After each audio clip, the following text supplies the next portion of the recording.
untuk teman-teman yang berada di wilayah timur dan di wilayah barat dan juga di wilayah tengah. Di siang hari ini kita akan ada dalam kelas belajar beasiswa timur dengan topik mengenal karya tulis ilmiah. Materi ini akan dibawakan oleh Kak Najwa Nur Awalia. Halo Kak Najwa. Halo, Selamat Hai siang. Yuli. Ya, selamat siang. Halo. Ya, teman-teman sekalian, terima kasih teman-teman yang sudah boleh mendaftar pada kelas belajar di sore hari ini, dan sore hari ini juga kita akan belajar mengenai mengenal karya tulis ilmiah yang dibawakan oleh Kak Najwa. Sesi kali ini akan ada pemaparan materi dari narasumber, ada juga review dari KTI dari narasumber, review karya tulis ilmiahnya Kak Najwa, lalu ada juga sesi tanya jawab. Tanpa berlama-lama lagi, saya mempersilahkan kepada Kak Syifa juga dulu untuk selaku tim dari Beasiswa Timur untuk menyampaikan pesan terkait dengan penjelasan terkait Beasiswa Timur dan kelas di sore hari ini. Terima kasih. Kak Syifa, silakan Kak Syifa.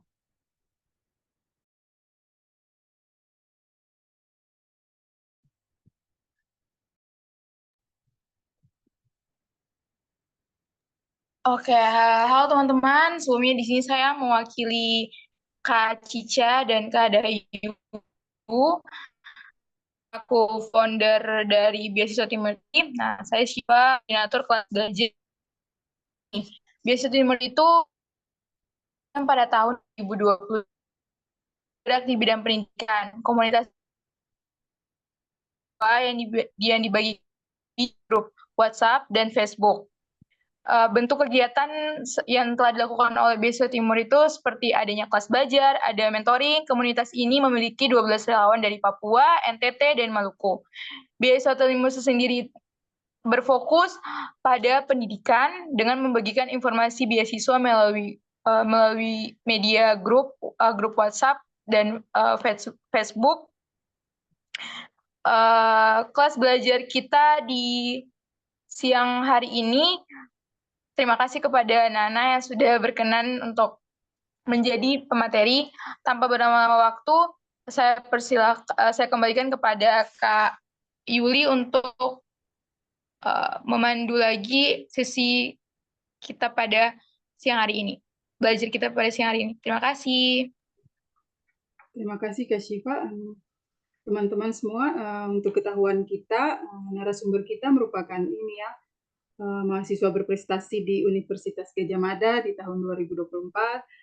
Kak Najwa juga merupakan Gold Winner of Rare Icon Research Art Invention International Competition tahun 2022, begitu ya Kak Najwa ya? Iya, Kak Najwa juga merupakan Grand Winner International Student Conference on Asia Africa Studies di tahun 2022. Kak Najwa akan membalikan pengalamannya terkait karya tulis ilmiah kepada Kak Najwa. Saya persilakan. Oke, selamat siang teman-teman dari Beasiswa Timur dan juga teman-teman di luar Timur ya, mungkin dari Sumatera atau dari mana. Mungkin aku juga pengen tahu dong teman-teman asalnya dari mana, boleh ketik di kolom komentar asal teman-teman dari mana. Misalnya aku dari Jogja, aku lagi di Jogja sekarang. Oh, dari Balikpapan, hai Balikpapan, Palembang, iya Medan, oh ya jauh-jauh juga ya. Malang, Bandung, oke. Jawa Tengah, oh Jawa Tengah juga ada, Sorong.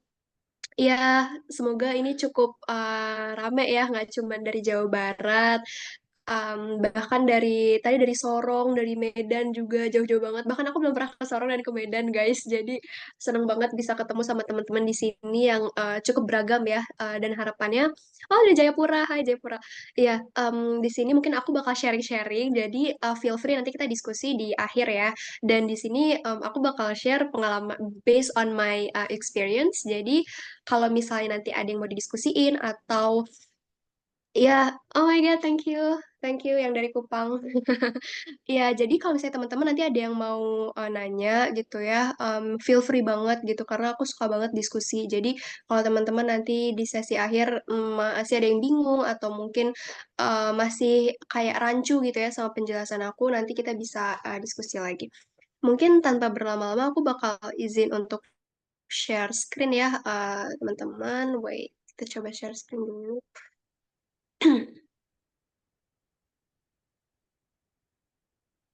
Oke, oke, bentar ya.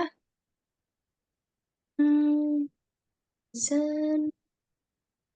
Oke, jadi topik hari ini yang tadi udah disampaikan sama Yuli ya, kita akan bahas tentang karya tulis ilmiah gitu. Sebenarnya gimana sih cara kita menulis karya tulis gitu kan, dan juga mungkin nanti outputnya kalau kita mau ikut lomba KTI atau karya tulis ilmiah gitu.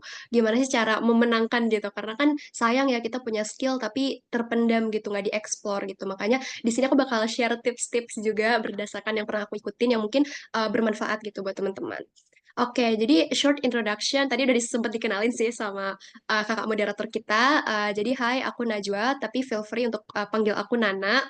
Saat ini aku juga mahasiswa di Universitas Gajah Mada. Sedikit lagi udah jadi alumni ya, jadi udah mahasiswa akhir. Jadi aku juga tapi pernah ikut beberapa summer school gitu di Michigan State University dan Zhejiang University. Aku juga aktif di beberapa organisasi nih teman-teman. Mungkin ada yang pernah dengar Student Catalyst atau Kolegasi Indonesia, dan sekarang aku aktif di Young Leaders for Indonesia atau YLI Wave 16 gitu. Dan ya alhamdulillah aku juga aktif di dunia kepenulisan, lomba karya tulis dan esai sejenisnya. Itu memenangkan ya beberapa achievements lah ya di bidang esai, paper competition baik nasional maupun internasional gitu. Dan aktif di beberapa forum internasional juga untuk menyuarakan isu-isu lingkungan kayak gitu. Karena aku jurusannya geografi lingkungan, jadi ya cukup aktif di bidang situ juga gitu. Oke, jadi sebenarnya hari ini kita akan sama-sama diskusi nih kira-kira pertama kita akan bahas tentang introduction-nya dulu, terus kita akan bahas struktur penulisan KTI, tips-tipsnya, tips menangin lomba, sampai nanti kita ada sesi review KTI dan juga ada discussion atau Q&A gitu. Jadi biar teman-teman juga bisa saling nanya ya, jadi nggak cuma aku doang yang ngejelasin, tapi teman-teman juga bisa kasih feedback atau ada yang mau nanya itu feel free banget nanti just raise your hand gitu ya, nanti kita bakal diskusi. Nah, sebenarnya kita akan bahas karya tulis gitu kan. Jadi sebenarnya kenapa sih penting kita punya keterampilan menulis? Ada yang mau ini nggak share di kolom chat komentar kenapa sih kita tuh harus nulis gitu? Kenapa sepenting itu menulis gitu? Sebelum kita membahas lebih jauh ya tentang KTI, aku pengen tahu dulu nih menurut kalian kenapa penting? Ada yang mau ini nggak share gitu di kolom chat, bisa diketik. Ya, untuk skripsi, betul sekali, Kevin.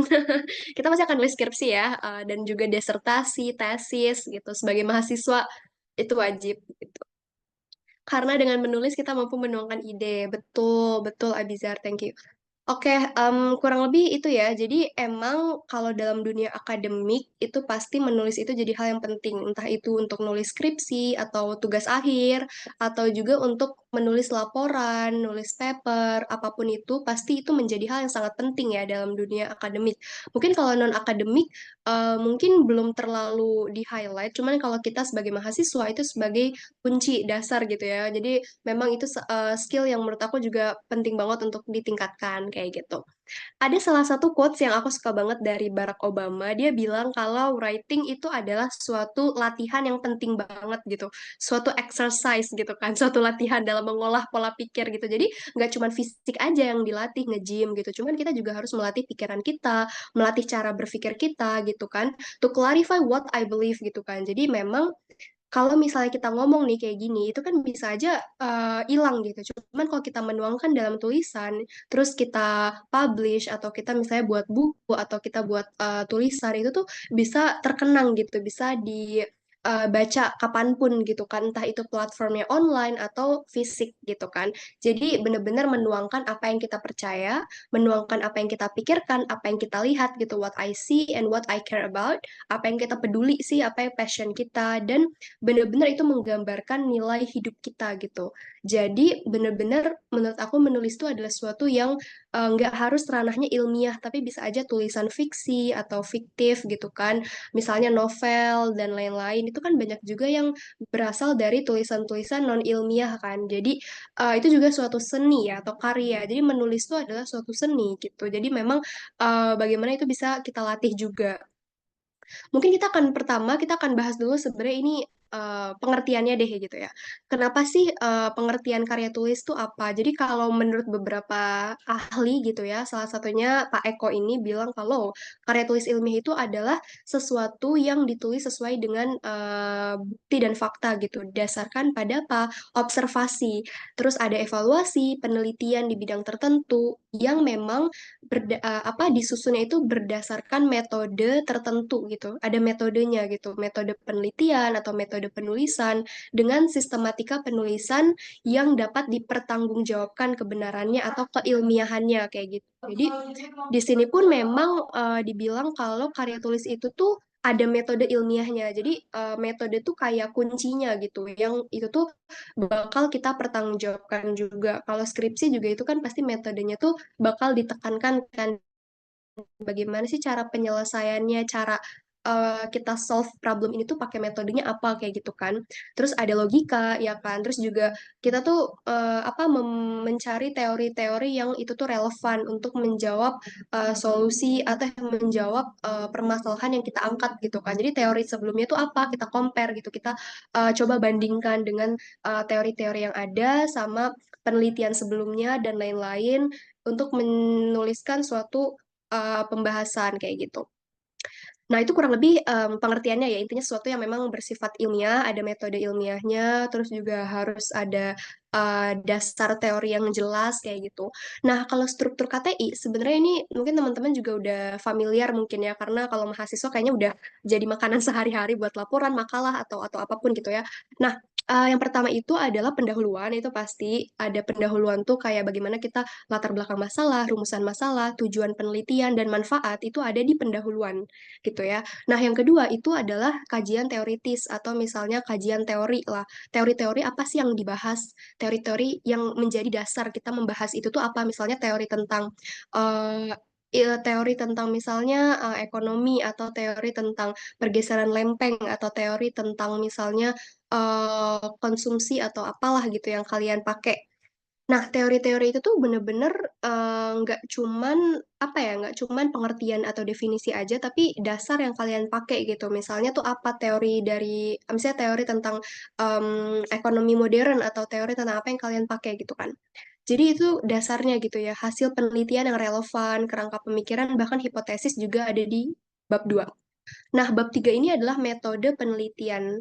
Jadi kalau metode penelitian ini lebih kepada sebenarnya jenis penelitian kalian apa, datanya dari mana gitu kan. Datanya itu misalnya apa sih data yang kalian pakai, terus sumber datanya dari mana, ngambil di mana, subjek penelitian itu juga dijelasin biasanya pakai sampel atau populasinya apa itu dijelasin, teknik pengumpulan datanya pakai teknik apa, sama analisis datanya gitu. Teknik analisis datanya pakai apa. Ada yang bilang kayak, oh tekniknya misalnya pakai kuantitatif atau kualitatif. Itu juga dibagi lagi kan, kayak kualitatif itu apa. Misalnya pakai in-depth interview, atau kalau kuantitatif, oh pakai regresi, atau pakai korelasi, atau apa gitu ya. Nah, itu kalian jabarin juga di situ. Biasanya itu ada di metode penelitian tuh dijabarinnya di bagian itu. Nah, yang menjadi penting juga itu adalah hasil penelitian dan pembahasan. Pasti ya setelah kita bahas metode, pasti nanti masuknya ke hasil penelitiannya apa nih setelah kita olah gitu kan. Itu hasil penelitian dan analisis datanya. Kita bahas di situ. Nah, bahas di sini tuh menjabarkan, tidak hanya kita menjelaskan ulang tentang hasil penelitian, tapi bagaimana kita menjelaskan korelasi setiap fenomena-fenomena itu gitu. Misalnya kayak, oh ini misalnya ini terjadi, datanya kayak gini nih, berarti arti dari data itu tuh apa gitu. Kita harus coba menjabarkan itu juga dan kita sangkutkan sama penelitian sebelumnya atau teori yang ada. Jadi pembahasan kita tuh bener-bener komprehensif, nggak cuman membahas luarnya aja, tapi bener-bener cukup dalam lah ya. Sedalam apa itu juga sebenarnya dikembaliin ke masing-masing penulis, karena setiap penulis kan punya gaya tulisnya masing-masing gitu. Cuman alangkah baiknya kita bener-bener menjabarkan itu dengan lengkap gitu ya. Terus yang terakhir tuh penutup. Nah, kalau penutup ini sebenarnya kesimpulan dan saran sih. Dan ini yang aku juga ngerasa kadang-kadang tuh cukup banyak kekeliruan adalah kesimpulan itu harus menjawab tujuan. Jadi kalau misalnya tujuan kita ada 3, maka kesimpulan kita juga harus 3 gitu. Jangan sampai tujuannya 2, kesimpulannya malah ada 4 gitu ya. Ataupun kebalikannya. Jadi tujuan misalnya tujuannya adalah misalnya tujuannya iya misalnya tujuannya apa gitu, itu harus dipastiin bener-bener kesimpulan kalian tuh menjawab tujuan dan rumusan masalahnya, kayak gitu. Jadi jangan sampai keliru gitu ya. Nah itu juga menurut aku penting dalam membuat suatu karya tulis itu bagian-bagiannya. Dan ada juga nih yang biasanya tuh ada abstrak juga. Nah mungkin teman-teman tahu ya kalau abstrak itu adalah seperti ringkasan dari keseluruhan gitu, keseluruhan isi karya tulis kita. Abstrak ini tuh biasanya tuh memudahkan pembaca kalau misalnya pasti kan kalau baca semuanya kan itu butuh waktu yang lama. Nah, kalau abstrak itu kayak ringkasannya. Itu biasanya kayak cuman 250 sampai 300 kata aja gitu. Itu di halaman pertama-pertama juga kan. Jadi kalau kita sebelum baca sampai akhir tuh kita baca abstraknya dulu. Ini sesuai atau enggak sama penelitian kita. Nah, itu juga untuk mempermudah kita mencari penelitian yang relevan. Jadi kita cukup baca abstraknya tuh kayak skimming aja atau screening gitu kayak cuman ya 1-2 menit kan baca cepet ini sesuai nggak nih hasil penelitiannya, metodenya ini sesuai metode yang mau kita pakai atau enggak. Itu kan bakal mempercepat kita dalam proses pemilihan ini ya karya tulis gitu kalau kita mau compare gitu. Nah, terus kalau udah sesuai baru kita baca detailnya ke bagian metodenya atau bagian pembahasannya gitu. Jadi abstrak ini ya ringkasan, jadi mempermudah kita gitu. Nah, ini sama sih kesimpulan daftar pusaka dan lain-lain itu adalah secara umum itu pasti nanti bakalan ada kerangka teori, itu tadi ya teori-teori yang kita pakai apa secara garis besar konsepnya, metode penelitian juga itu tadi apakah metode kualitatif, kuantitatif, dan jalan datanya bagaimana, teknik analisis datanya bagaimana, itu harus dijelaskan di metode penelitian. Pembahasan itu ya intinya menjelaskan tujuan, menjelaskan kerangka teori, rumusan masalah, menjawab tujuan, harus menjawab tujuan juga. Kesimpulan dan saran itu juga sama, dia juga bagaimana intinya adalah tujuannya agar pembaca tuh memperoleh wawasan baru gitu. Jadi tujuan ini ya bagaimana menjawab rumusan masalah itu gitu kan.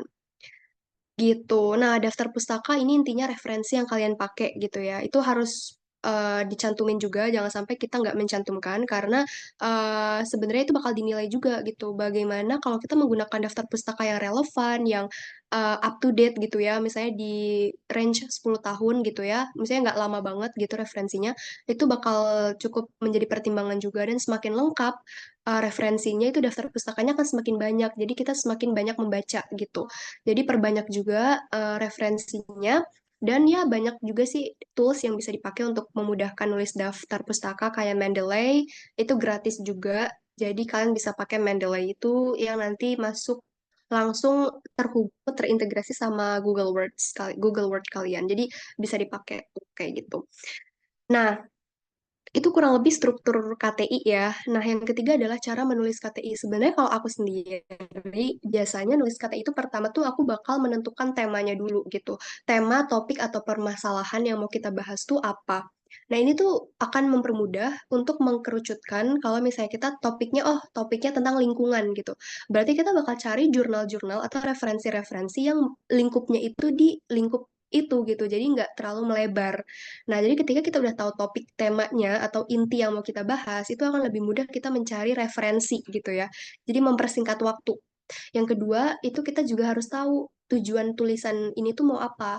Apakah ingin membuat suatu produk, ataukah ingin membuktikan suatu teori, atau ingin menjelaskan suatu fenomena, atau untuk membuat prototipe, atau apa gitu. Nah, ini tuh harus dijelaskan, bener-bener kayak kita tuh tujuan penulisan itu apa gitu. Yang ketiga, menurut aku juga penting merumuskan masalah, melakukan riset data. Ini kalau kalian perlu uji laboratorium atau apa gitu ya.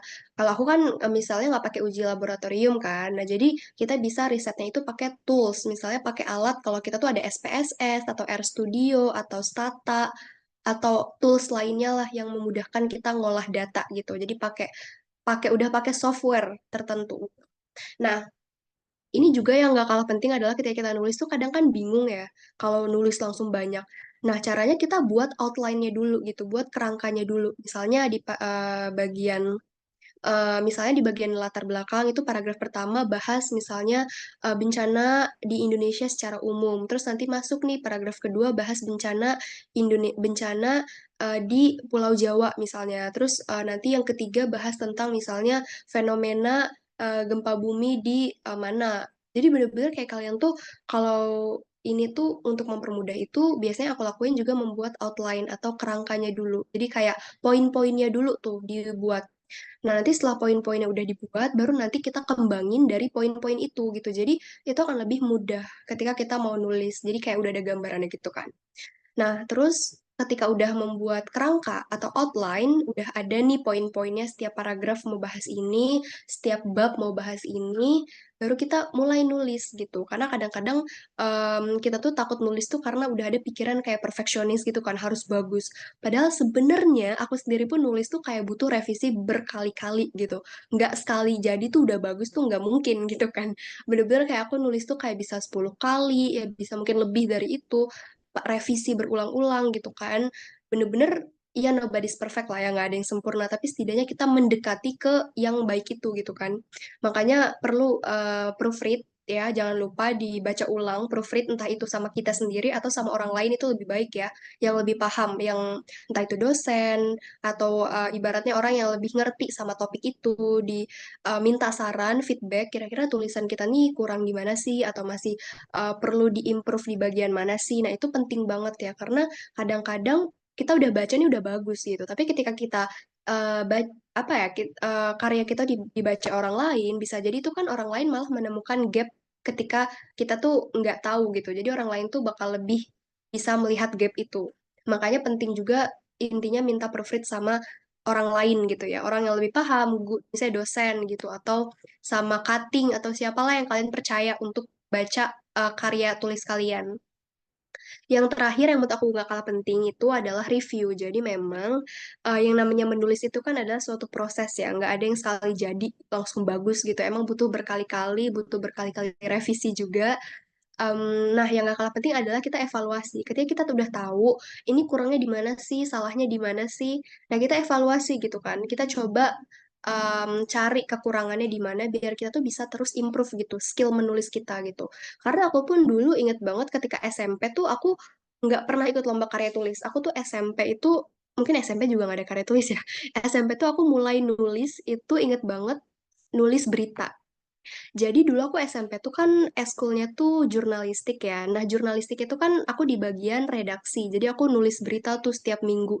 Jadi aku tuh kayaknya skill menulis aku tuh dari start from write a news gitu kan. Berita-berita di sekolah tuh paling apa sih? Kayak misalnya Jumat bersih atau misalnya ada acara kepala sekolah apalah atau hari pendidikan yang kayak gitu-gitu kan.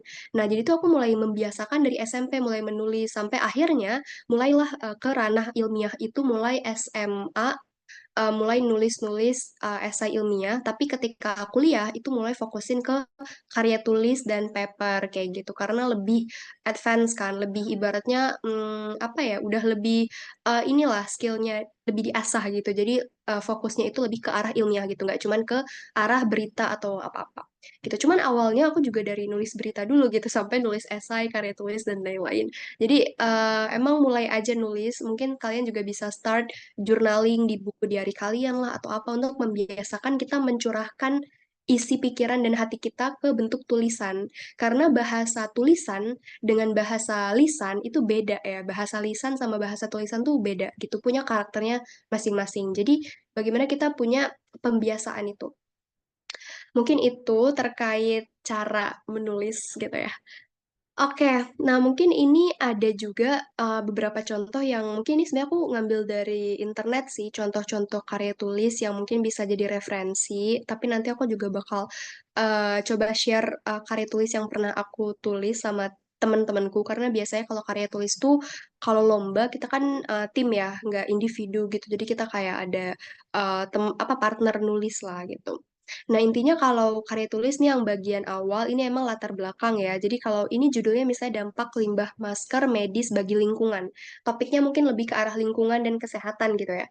Nah, latar belakangnya kalian bisa mulai ke, ini kalau misalnya deduktif itu dari hal yang general ke hal yang spesifik gitu. Misalnya generalnya tentang, oh virus corona gitu kan. Karena masker tuh pada saat itu merebak karena isu corona ini. Jadi kalian bisa start from a general issue gitu. Misalnya si corona ini gitu kan. Kalian jelasin corona tuh gimana sih di Indonesia perkembangannya, trennya dan lain-lain. Terus baru kalian masuk ke yang lebih spesifik. Oh, corona ini misalnya ini kan membuat kita tuh harus pakai masker gitu kan karena untuk menghindari virus secara langsung atau ketika berinteraksi dan lain-lain. Nah, baru paragraf selanjutnya kalian jelasin, oh, bahaya masker tuh ternyata apa sih? Karena banyak juga orang yang misalnya buang masker sembarangan atau misalnya tidak apa ya, misalnya mendaur ulang masker lah atau apa. Nah, kalian jelasin tuh bahaya limbah masker ini gitu kan sesuatu yang ibaratnya membawa virus juga kan bagi lingkungan sekitar gitu. Nah, baru kalian bilangin, baru bisa kalian jelasin juga, oh kalau misalnya masker ini tuh apa sih dampaknya, bahayanya, terus bagi lingkungan itu apa bahayanya, apakah misalnya mencemari misalnya air, sungai, mencemari tanah, nah, kalian bisa jelasin di situ. Nah, ini tujuan penelitian juga penting ya, jadi kalian perlu menjelaskan tujuan dari penulisan karya tulis kalian tuh apa, misalnya memperoleh jalan keluar terbaik dalam menjaga kelestarian lingkungan, kesehatan, khususnya menekan laju penyebaran virus COVID-19 dan meminimalkan limbah masker medis. Nah, misalnya itu contoh kalian ya, bagaimana mencari solusi dari masalah ini gitu kan.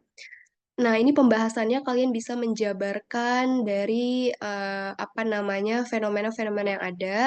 Walaupun sebenarnya ini butuh ya berlatih ya. Memang kalau misalnya cuman aku ngejelasin kayak gini, pasti kan kadang-kadang gampang lupa gitu. Makanya memang penting banget kita ya dibiasain menulis, memang memanfaatkan opportunity gitu kan. Kalau ada apa kesempatan buat kalian nulis karya tulis ilmiah atau lomba apapun itu manfaatin aja karena seiring berjalannya waktu nanti kalian akan terbiasa juga tuh. Ini kesimpulan, sebenarnya ini adalah ya bagaimana kesimpulan ini tuh menjawab si tujuan yang tadi ya. Artinya bilang kalau kan sumbernya apa, terus misalnya masker ini meminimalkan resiko dengan cara bagaimana dan lain-lain itu dijelaskan di kesimpulan ya. Daftar pustaka, ya intinya daftar pustaka itu dari referensi yang kalian gunakan, sitasi-sitasinya gitu ya.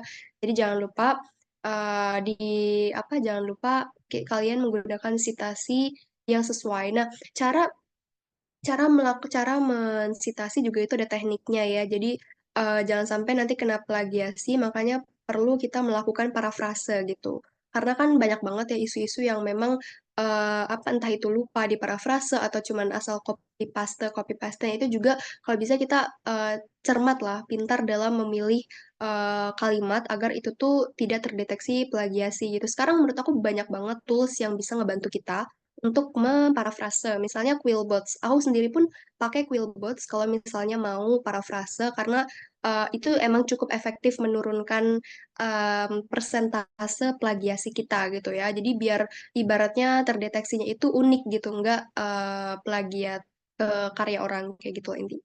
Dan intinya jangan lupa juga kalau emang kita merujuk ke suatu tulisan, kita juga harus apa kita harus menghargai penulis itu dengan kita mensitasi misalnya Andri, 2023 misalnya.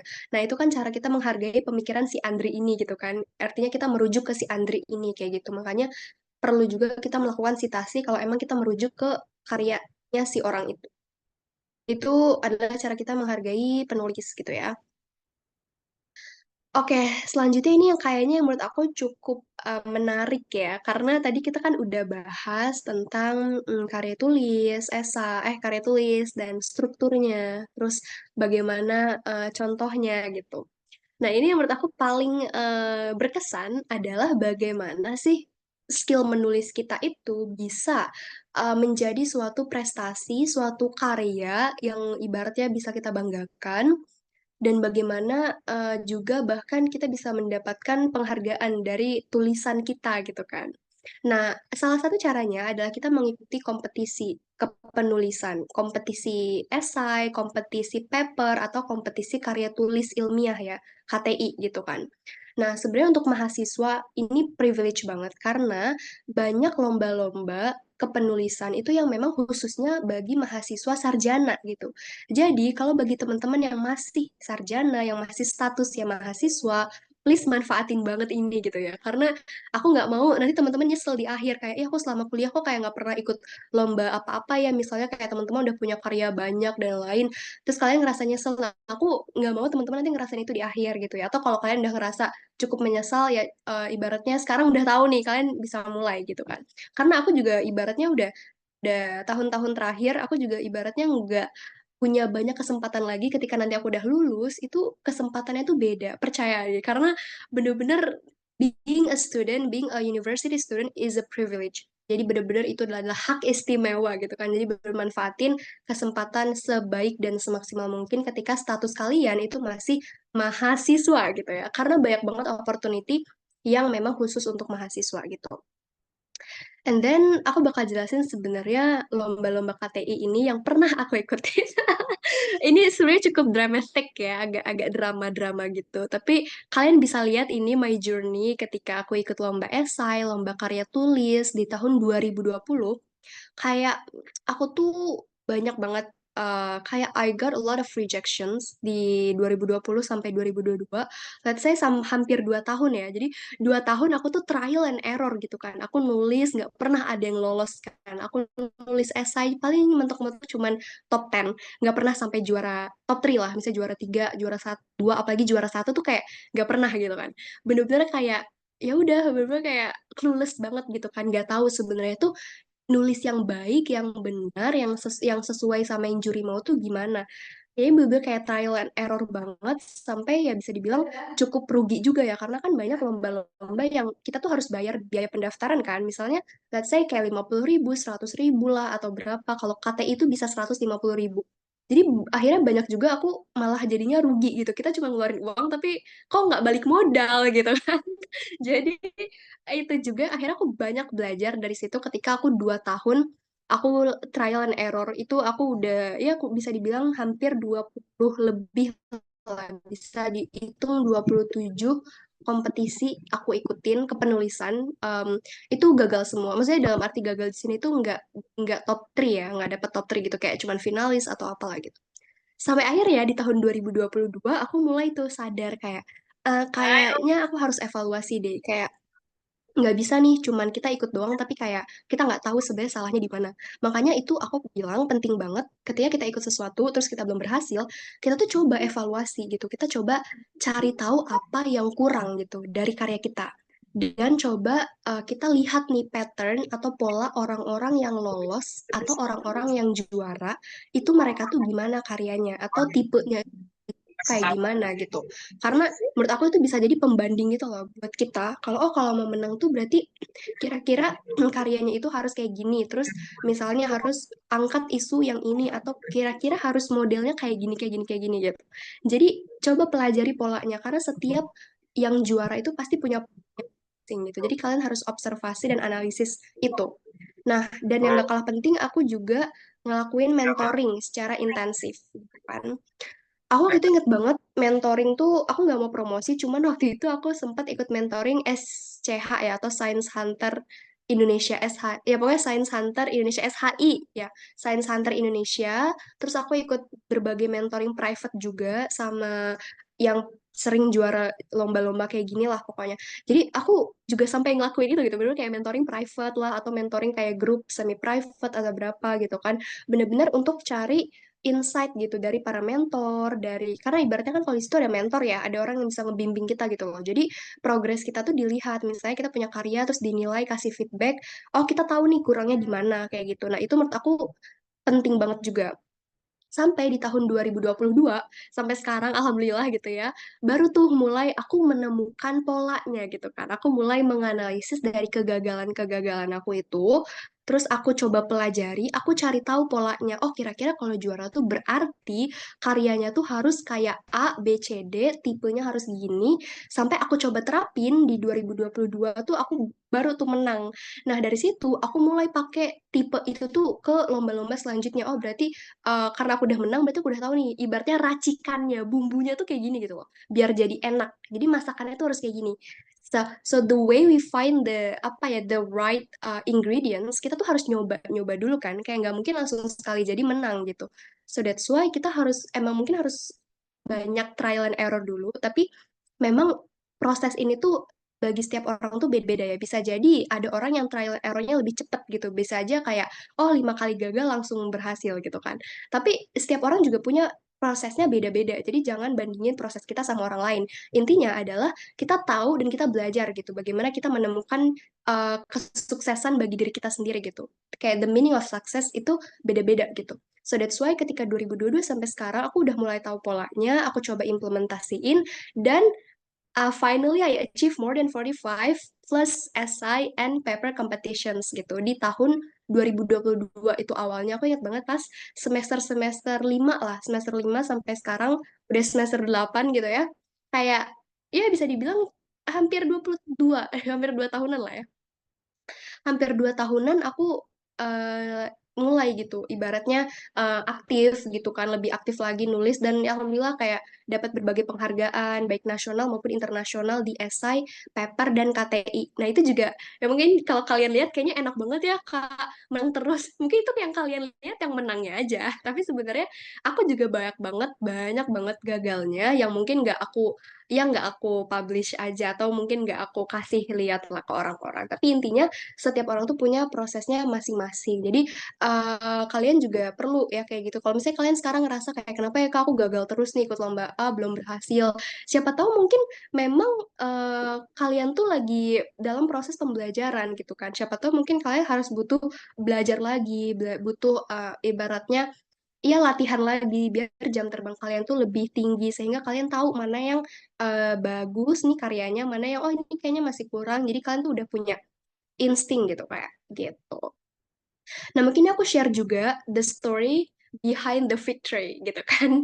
Gimana sih story aku gitu kan di balik gemerlap kok gemerlap no I'm kidding di balik ibaratnya yang kalian lihat mungkin ya kalau di sosial media kan mungkin aku share juga kadang-kadang kalau aku juara atau apa sebenarnya itu juga tujuannya untuk menginspirasi orang-orang gitu di sekitar aku kalau aku pun dulu banyak banget mengalami kegagalan yang mungkin nggak banyak aku ceritain ya. Cuma di sini mungkin ini eksklusif buat 84 orang ini, mungkin 83 sama aku 84 eksklusif buat teman-teman di sini ya di room ini aku bakal share kayak one of my apa ya my biggest failure atau salah satu kegagalan terbesar aku juga itu inget banget di tahun 2022 kayaknya aku ikut salah satu kompetisi namanya International Paper Competition itu salah satunya diadain di Unair Universitas Erlangga ya dalam rangka Erlangga International Conference terus di situ aku ikut tuh lombanya dan itu karena ibaratnya skalanya internasional jadi memang paper yang ditulis tuh harus dalam bahasa Inggris kayak gitu jadi ya kita menulisnya in English lah intinya. Nah, aku ingat banget pada saat itu aku paperku ditolak bahkan nggak masuk ke final gitu, nggak masuk ke top 10 finalis gitu kan. Ya dia bilang intinya kayak we would like to inform you that the review of application submitted has been complete dan dia bilang juga intinya However, after a careful review of all application received, we regret to inform you.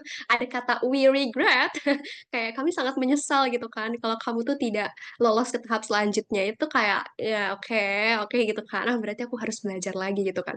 Nah, dari rejections ini, dari ibaratnya ya, kegagalan atau penolakan ini gitu kan, akhirnya aku coba belajar. I learn something. Yang pertama adalah bagaimana aku belajar untuk, oh berarti kita harus memperbaiki karyanya lagi, yang tadi aku bilang ya, pembelajarannya, aku coba lihat paper aku coba perbaiki lagi, terus aku coba konsultasiin juga ke dosen aku, ke mentor-mentor aku, bahkan aku punya cukup banyak mentor karya tulis ya, ada 4 atau 5 gitu.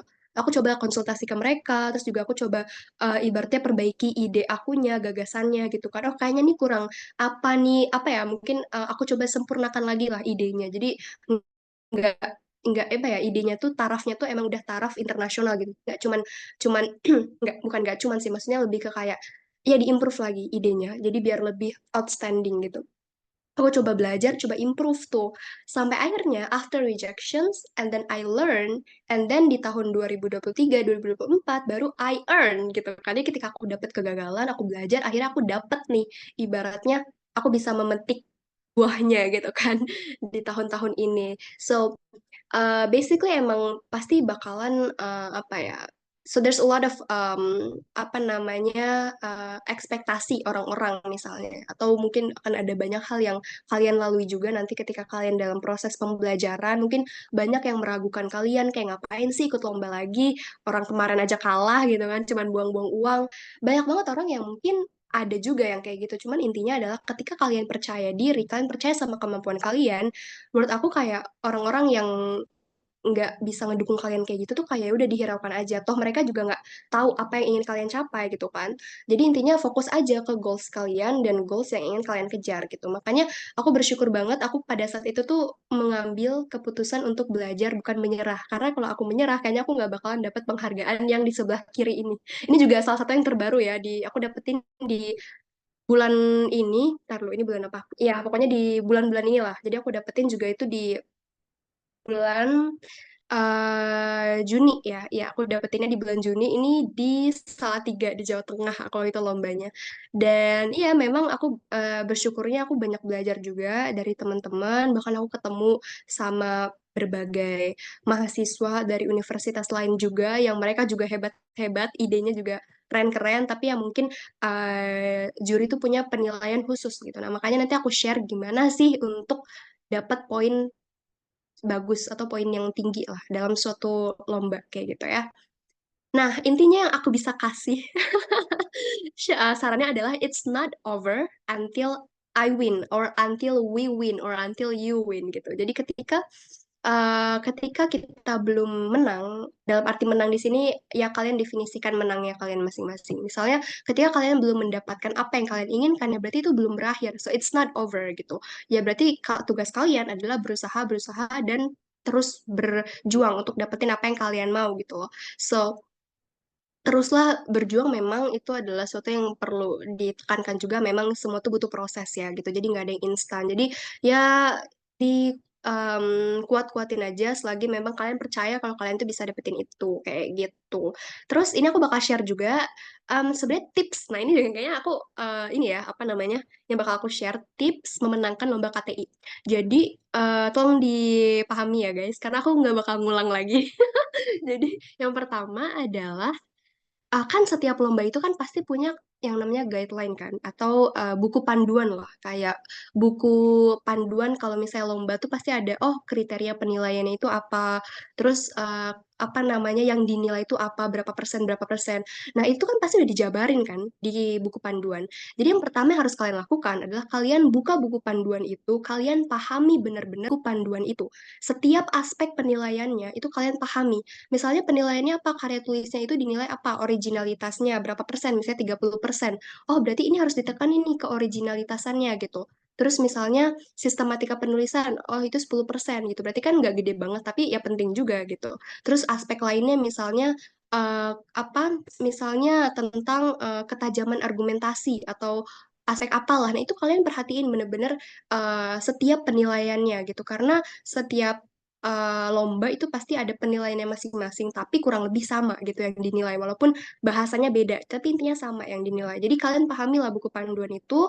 Yang kedua, yang nggak kalah penting adalah angkat topik yang sedang hangat atau terbaru. Jadi kayak hot news gitu loh, yang jangan yang kontroversial ya, tapi maksudnya yang bener-bener ini tuh lagi banyak dibahas di mana-mana gitu. Misal climate change gitu kan. Aku juga cukup sering bahas isu ini karena if we talk about climate change, we're not only talk in Indonesia gitu, tapi ini is a global problem. Di mana-mana itu ya ada gitu kan climate change itu. Kalau kita ngomongin di Eropa, kita ngomongin di Amerika gitu kan, itu tuh pasti ada gitu orang yang menyuarakan isu ini karena ini adalah permasalahan global. Atau misalnya kalian ngomongin zero hunger atau kelaparan gitu, misalnya di Afrika juga ada kelaparan, di Indonesia juga banyak kelaparan gitu. Jadi isu-isu yang ini tuh cukup global dan ini menjadi topik perbincangan nggak cuma di Indonesia tapi di dunia misalnya. Nah, coba angkat isu-isu kayak gitu. Jadi kayak yang happening banget lah gitu. Yang ketiga, nah ini aku sering juga tekankan kaitkan dengan isu-isu SDGs. Nah, pasti teman-teman kayaknya sering dengar ya SDGs itu apa? Yaitu Sustainable Development Goals atau tujuan berkelanjutan lah. Ini dicanangkan oleh PBB atau Perserikatan Bangsa-Bangsa. Ada 17 SDGs. Kalian bisa Google nanti apa aja tujuan-tujuannya. Kalian bisa coba kaitkan isu-isu yang kalian mau angkat itu ke isu-isu SDGs. Misalnya menyelesaikan isu SDGs nomor berapa nih? Oh, misalnya quality of education nomor 4 atau climate action nomor 13 atau nomor 9 decent work and economic growth atau apalah gitu. Kalian mau bahas isu-isu itu, kalian coba kaitkan sama isu SDGs ini. Bisa nggak nih nyelesain isu-isu SDGs ini gitu untuk menjawab atau menyelesaikan gitu kan. Yang keempat, ini yang menurut aku cukup penting adalah karena terkadang ada lomba yang memberikan poin plus pada keimplementatifannya atau apakah ide ini itu cukup bisa diimplementasikan di masa depan atau enggak gitu loh. Karena kalau misalnya cuma ide doang, tapi nggak bisa diimplementasikan, itu percuma kan, cuma jadi ide, buat apa? Kurang kurang bermanfaat lah.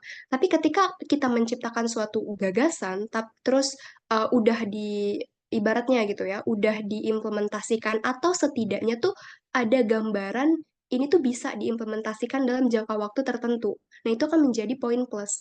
Nah, bagaimana kita meyakinkan ide ini implementatif atau enggak? Kita harus realistis dan ini tuh mudah apa ya, bukan mudah diwujudkan tapi kita tuh punya strategi untuk mewujudkannya gitu. Jadi kita tuh tahu kalau mau mewujudkan ide ini tuh kayak roadmap-nya tuh gimana gitu. Misalnya kayak ngajak kerja sama A atau misalnya ngajak kolaborasi B, terus dananya dapat dari mana, terus nanti kita kayak ngambil datanya gimana. Jadi benar-benar kayak kalian tuh punya strategi yang jelas. Sorry, kayak ada sorry, kayak ada yang ini dari belakang. Eh, maaf. Iya, jadi maaf ya guys, ada kesalahan teknis. Jadi tuh kalian tuh harus implementasi itu harus realistis dan harus diwujudkan gitu. Ya, terus selanjutnya adalah proofread gitu ya. Kalau proofread ini sebenarnya tadi udah aku bahas. Proofread itu intinya kalian ya bahas, intinya kalian kayak minta orang lain untuk proofread aja lah ya. Kayak entah itu dari dosen lah atau biasanya kalau aku dari dosen sih. Dari dosen atau dari temen, enggak sih kalau temen jarang, dosen atau mentor gitu, karena kan kita kan biasanya punya mentor kan, tapi ini tergantung juga sih, kalau misalnya kalian lebih nyamannya ke teman boleh, tapi kalau aku biasanya tuh lebih nyamannya ke dosen atau ke mentor karena aku ngerasa mereka tuh kayak lebih expert gitu loh dan mereka tuh lebih paham sama struktur esai aku. Jadi biasanya tuh aku bakal minta mereka buat proofread atau buat ngasih feedback kayak gitu. Nah, yang terakhir adalah memang yang harus ditekankan adalah resilience gitu. Jadi memang aku merasa kadang-kadang tuh kalau kita gagal terus kita kadang-kadang mudah nyerah gitu kan. Aku pun kadang-kadang ngerasa kayak gitu, kayak ini kok gagal terus gitu kan. Tapi ketika kita nggak menyerah, kita tahu polanya tuh nanti kita juga ibaratnya tuh akan mendapatkan apa yang kita mau kok kalau kita terus berusaha, kita nggak nyerah gitu kan. Dan kita jangan lupa di sini juga kita harus evaluasi gitu. Jangan sampai kita kayak cuman coba-coba-coba, tapi kita tuh nggak evaluasi gitu kan. Jadi sama aja gitu. Kita nggak tahu yang kurang di mana. Nah, ini yang aku juga bakal share ke kalian sebenarnya kayak apa sih manfaat kalau kita tuh nulis gitu kan, the power of writing gitu ya. Ini FYI, aku alhamdulillah pernah beberapa kali nulis dan itu juga yang membawa aku untuk traveling and go abroad gitu kan. Di tahun ini di April kalau nggak salah ya April di 2024 itu aku berkesempatan untuk ke Singapura sama ke Malaysia untuk presentasi di Global Youth Innovation Summit. Ini juga aku alhamdulillahnya dapat penghargaan sebagai Best Delegates dan Best Speaker dan second place of SDGs Project Presentation. Dan ini juga awalnya kita nulis paper dulu gitu. Awalnya kita nulis suatu gagasan, suatu ide sampai akhirnya lolos menjadi finalis dan dipresentasikan di IIUM atau International Islamic University Malaysia gitu. Dan kita juga ada kunjungan ke Singapura kayak gitu. Dan ini juga menurut aku suatu hal yang akhirnya aku jadi banyak belajar lagi, bahkan apa namanya ketika aku presentasi dengan timku gitu ya dari berbagai universitas di sini itu aku juga ibaratnya tuh kita bertukar pendapat gitu karena di sini backgroundnya tuh beda-beda, ada yang dari HI, ada yang dari misalnya teknik apa pangan lah lain-lain, terus aku dari geografi lingkungan, jadi kita tuh backgroundnya beda-beda kan, tapi kita membahas isu yang sama, jadi ntar bakal dapat perspektif yang beda. Oh, dari aku gimana, dari teknik pangan gimana nih, dari HI gimana nih perspektifnya. Jadi kayak beragam gitu. Terus selanjutnya juga, menurut aku ini akan membuka peluang gitu. Ketika kita menulis tuh kita juga bisa membuka peluang ke pintu-pintu lainnya gitu. Karena pada saat itu pas aku presentasi itu kan jurinya tuh dari salah satu SDG Center di Malaysia dan mereka cukup tertarik gitu sama ide dan gagasan yang pada saat itu timku bawakan tentang intinya tentang mitigasi bencana sampai mereka tuh tertarik untuk mengajak kolaborasi lebih lanjut gitu di SDG Centernya di Malaysia gitu. Jadi sekarang kita juga lagi running project bareng di sana di Gombak ya di Gombak kalau nggak salah itu terkait implementasi ide ini gitu. Jadi memang harapannya kalaupun nanti bisa diimplementasikan atau ya setidaknya udah lebih konkret gitu idenya, itu nanti bisa diimplementasikan nggak cuma di Indonesia tapi bahkan di Malaysia gitu. Karena mereka pun salah satu negara yang rawan juga gitu kan bencana, bahkan mereka juga butuh sistem-sistem khusus gitu. Jadi menurut aku itu penting banget ketika kita punya ide, punya gagasan, ibaratnya jangan merasa ide itu kayak terlalu kecil atau kayak ih ini kayak kurang kurang wow gitu, kurang kurang keren gitu. Tapi bisa jadi itu ide walaupun itu sederhana tapi itu bermanfaat gitu bagi lingkungan sekitar. Jadi jangan meremehkan ide sekecil apapun ya gitu. Nah, mungkin itu salah satunya dan ini juga yang pengen aku sharing selain tadi aku bisa go abroad, bisa bisa jalan-jalan gitu kan sambil berkolaborasi, tapi aku juga uh, mendapatkan manfaat yaitu publikasi nasional dan internasional. Jadi di sini aku ada publikasi nasional ini yang sebelah kanan yang Empowering Resilience itu pas aku lagi magang di RDI atau Resilience Development Initiative itu aku juga outputnya ada publikasi di website mereka. Tapi ini emang ya publikasi bukan yang kayak apa terindeks Scopus dan lain-lain gitu ya. Ini kayaknya publikasi aja gitu. Walaupun ini ilmiah tapi nggak yang kayak jurnal kayak gitu beda. Nah, kalau yang sebelah kiri ini yang The Utilization of Geographic Information System itu adalah publikasi internasional yang ini tuh terindeks Scopus. Jadi walaupun ini aku ikutinnya tuh pas aku ikut conference, terus dia ada publikasi gitu, terus kita ikutin, dan itu juga ada proses review ya, itu nggak langsung dipublikasiin gitu. Jadi ada proses review kurang lebih 1 tahun sampai akhirnya karya kita tuh eligible dan layak lah untuk dipublikasiin di ibaratnya di conference ini kayak gitu. Jadi ini juga manfaat yang bisa teman-teman rasain kalau nanti teman-teman menekuni ya atau ya take it serious lah dalam kepenulisan ilmiah tuh bisa membawa ibaratnya kalian juga entah itu ke luar negeri secara gratis ya kan karena kemarin juga aku dapat fully funded dibiayain sama penyelenggara terus juga kalian bisa publikasi ilmiah itu kan juga bisa jadi track record kalian ya atau portofolio kalian lah gitu setelah lulus khususnya kalau kalian mau lanjut S2 itu kan publikasi-publikasi ilmiah itu pasti akan sangat dipertimbangkan kayak gitu. Nah, itu adalah manfaat atau the power of writing. Nah, jadi kita udah masuk ke closing statement ya. Jadi kalau dari aku, closing statementnya adalah bermimpilah sesuka hati, berusahalah tanpa henti. Ini adalah salah satu quote favorit aku sih. Jadi kalau kalian punya mimpi, karena mimpi itu gratis, selagi mimpi itu masih gratis, ya udah kita mimpi aja sebebas kita. Tapi jangan lupa, ketika kita bermimpi, kita juga harus berusaha semaksimal mungkin untuk mewujudkannya agar gap antara halusinasi atau delulu ini ke realitas itu semakin dekat gitu. Jadi mereka tuh bisa diperdekat gitu. Jadi yang dulunya tuh kayaknya nggak mungkin banget nih aku misalnya bisa nulis, bisa menangin lomba karya tulis, tapi ternyata sekarang misalnya 5 tahun kemudian itu nggak ada yang nggak mungkin gitu kan. Akhirnya kita bisa mewujudkan itu. Jadi buatlah cita-cita atau mimpi-mimpi kita tuh bisa menjadi kenyataan dengan berusaha semaksimal mungkin kayak gitu. Oke, mungkin itu closing statement dari aku. So that's all for me. Thank you so much buat teman-teman. Nanti kita bisa lanjut ke sesi diskusi dan feel free kalau ada yang mau nanya, tanya aja sekarang karena mumpung kita ada di sesi ini gitu ya. Karena takutnya kalau di luar diskusi ini takutnya aku agak slow respon atau gimana. Jadi mungkin itu dari aku. Thank you so much. Mohon maaf kalau ada kesalahan atau ada kendala teknis tadi. Dan aku kembali lagi ke Yuli. Thank you. Oke, terima kasih Kak Najwa Aulia atas penyampaian materi yang begitu menarik dan juga menambah pengetahuan dan juga ilmu bagi kami peserta yang mengikuti. Ada 3 kesimpulan yang boleh saya ambil di sini. Dari yang pertama yaitu menulis itu seni, menulis itu harus dilatih. Tulisan itu akan baik ketika kita menulis, dan menulis. Yang berikut adalah saat kita menulis, kita mesti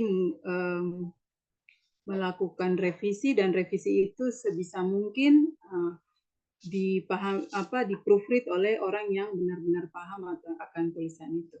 Seperti itu. Terima kasih Kak Najwa. Teman-teman sekalian, kita akan masuk pada sesi Q&A, sesi tanya jawab. Teman-teman yang ingin bertanya boleh menggunakan fitur raise hand dan langsung mengajukan pertanyaan. Kepada teman-teman disilakan.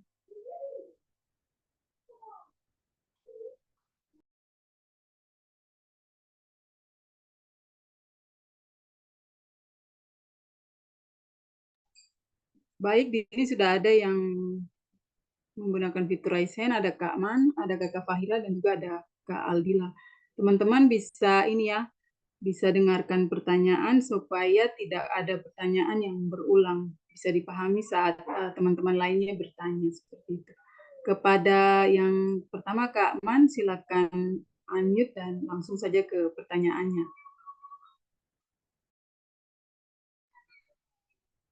Halo Kak Man. Oh, halo, baik, terima kasih. Suara saya terdengar? Terdengar Kak. Oke. Baik, aku izin bertanya kepada Kak Najwa. Seperti kita ketahui ya, banyak orang yang bermimpi tapi kurang percaya terhadap dirinya. Nah, jadi di sini konteks saya untuk bertanya itu, banyak opportunity yang Kakak bilang tadi, kita itu bisa mendapatkan teman untuk bisa nge-review punya kita, mencari tempat les. Nah, itu tempat saya itu gimana, kurang percaya terhadap karya tulis saya gitu, sehingga saya itu merasa minder gitu kalau mau meminta review kepada orang lain gitu. Itu yang pertama. Jadi kesimpulan pertanyaan itu, bagaimana cara kita meningkatkan rasa kepercayaan kita agar kita itu tidak minder dari hasil karya tulis kita itu. Yang pertama. Yang kedua, seperti yang kita ketahui, sebelum kita tampil ya pasti kita sudah mempersiapkan segala amunisi yang akan kita tampilkan pada saat presentasinya, seperti yang Kak Najwa pada saat presentasi di Malaysia yang tadi ya ditampilkan. Nah, di situ bagaimana Kak Najwa itu meningkatkan rasa kepercayaan diri Kakak itu sehingga tidak terjadi nervous gitu, karena ya sia-sia gitu kalau kita itu nanti pada saat presentasi itu nervous gitu. Nah, di situ saya merasa kurang dari situnya gitu. Cukup sekian sih saja. Thank you. Oke, ya ini langsung dijawab aja ya atau gimana? Oke, Langsung coba dijawab. Oke, siap. Oke, makasih Men atas pertanyaannya. Yang pertama itu kepercayaan diri kalau misalnya kita tuh mau nge-review, mau melakukan review gitu ya terhadap karya kita ke orang lain. Nah, justru memang itulah yang harus kita lakukan gitu. Kalau misalnya kadang-kadang kita suka, ya mungkin sih ya, kadang kita suka malu atau suka agak kurang percaya diri kalau karya kita tuh kayak kurang baik atau kurang maksimal.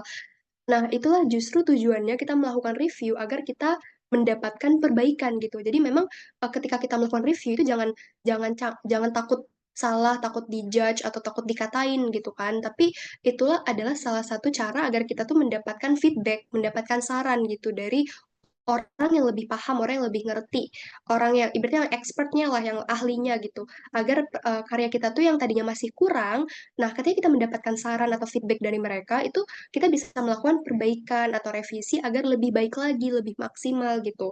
Gimana caranya kita bisa memperbaiki karya tulis itu kalau kita mau minta feedback aja malu gitu kan? Ya itu adalah tantangan juga gimana caranya kita memaksimalkan opportunity itu. Nah, saran aku adalah kalau misalnya kalau misalnya nih kamu ngerasa malu minta saran ke orang, cobalah minta mungkin kalau ke teman mungkin bisa jadi di ini ya dikatain lah atau kayak dicaci maki atau dihujat gitu misalnya kayak apaan sih karya-karya kayak gini gitu kan. Tapi ketika kalian mintanya itu ke orang yang lebih profesional misalnya mentor atau dosen kan gak mungkin kan mereka ngatain karya kita kan setidaknya walaupun mereka ngasih saran agak tajam atau agak apa ya kritis, tapi kan itu tujuannya baik untuk perbaikan karya kita. Jadi nggak mungkin mereka kayak ngehujat lah ibaratnya karya kita gitu. Karena semua karya menurutku nggak ada yang langsung bagus gitu ya. Pasti bakal melalui suatu proses yang cukup panjang. Bahkan karyaku pun yang misalnya dapat juara karya tulis tingkat nasional atau apa itu juga melalui berbagai macam revisi dan perbaikan. Jadi nggak ada yang langsung sekali bagus gitu. Jadi itulah yang pentingnya untuk melakukan proofread atau revisi atau perbaikan gitu, feedback lah dari orang lain. Itu yang pertama. Yang kedua adalah bagaimana kita percaya diri ketika kita mau presentasi. Memang setiap apa ya, hampir lomba karya tulis atau paper itu apa ya, finalnya itu adalah presentasi karya gitu. Jadi kita nulis dulu, nanti ketika memang dirasa layak gitu ya, atau memenuhi kuota tertentu untuk kita melaju ke tahap final, nah kita akan nanti masuk ke final gitu kan, atau kita ke presentasi karya. Nah, pasti ada rasa nervousnya, tapi menurut aku bagaimana kita bisa apa ya ibaratnya tuh lebih percaya diri. Yang pertama adalah kita kuasain materi.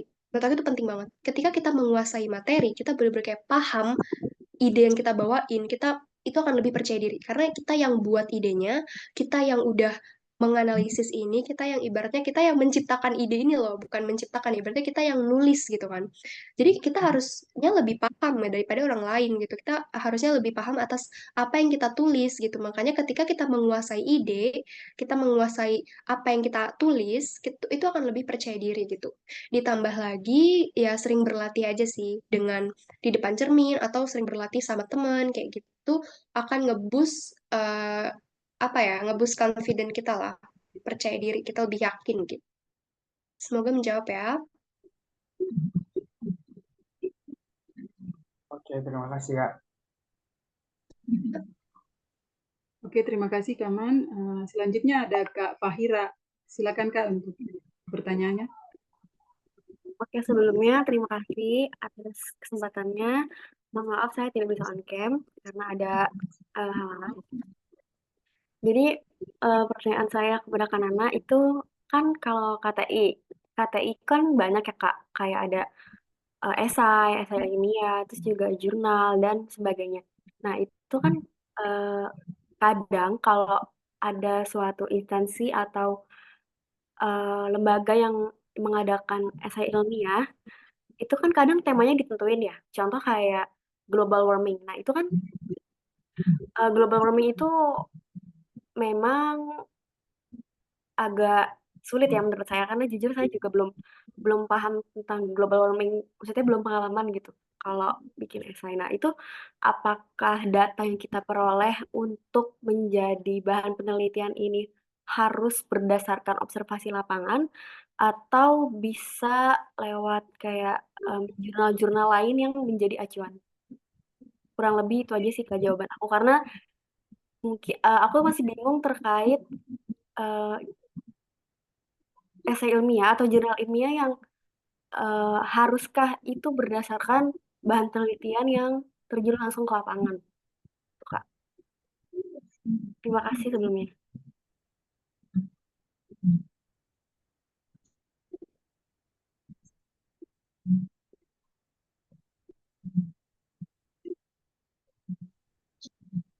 Kak Najwa, apakah masih tersambung di sini?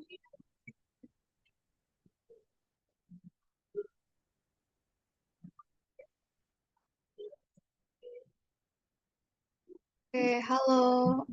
Sorry ya, tadi kayak sempat keluar ya aku. Oke. Oke, mungkin bisa dilanjut tadi pertanyaan yang kedua ya. Dari siapa?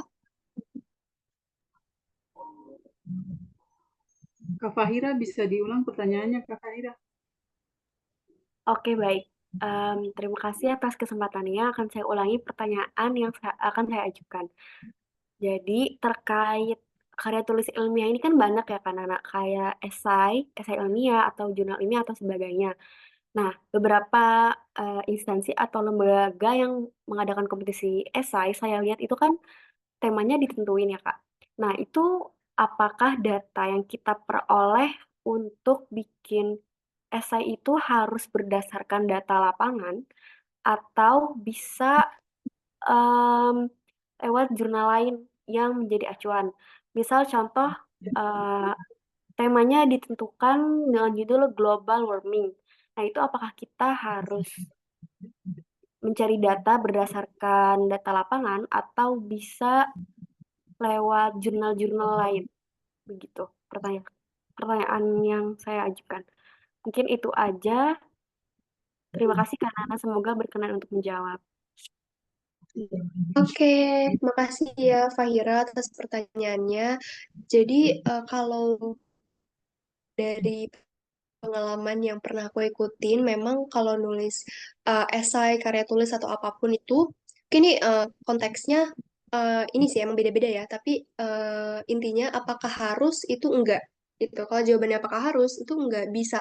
Bisa juga kok aku pernah nulis beberapa esai yang itu tuh aku metodenya tuh pakai literatur review gitu. Jadi aku ibaratnya membandingkan dari data-data sekunder gitu, dari internet atau dari misalnya jurnal-jurnal yang bereputasi ya, bukan jurnal-jurnal yang misalnya asal-asalan, tapi benar-benar kayak dari Scopus atau jurnal internasional, jurnal ilmiah yang terindeks Scopus.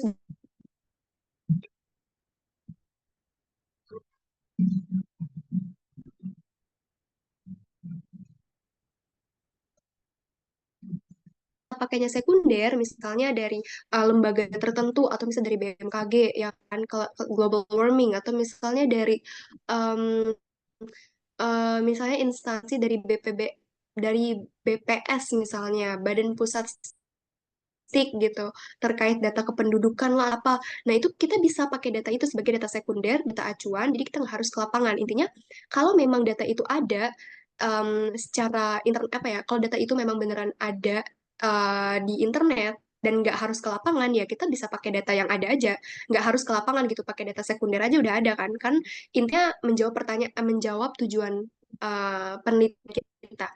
Tapi kalau kita harus mencari data kependudukan misalnya tingkat kelurahan atau tingkat apa yang itu tuh kayaknya nggak ada tuh datanya di internet ya. Kita harus survei langsung gitu ke lapangan. Nah, kalau emang tujuan penelitian kalian kayak gitu, ya berarti kalian harus ngelakuin uji lapangan atau validasi lah di lapangan gitu kan, terjun langsung ke lapangan ngambil data gitu.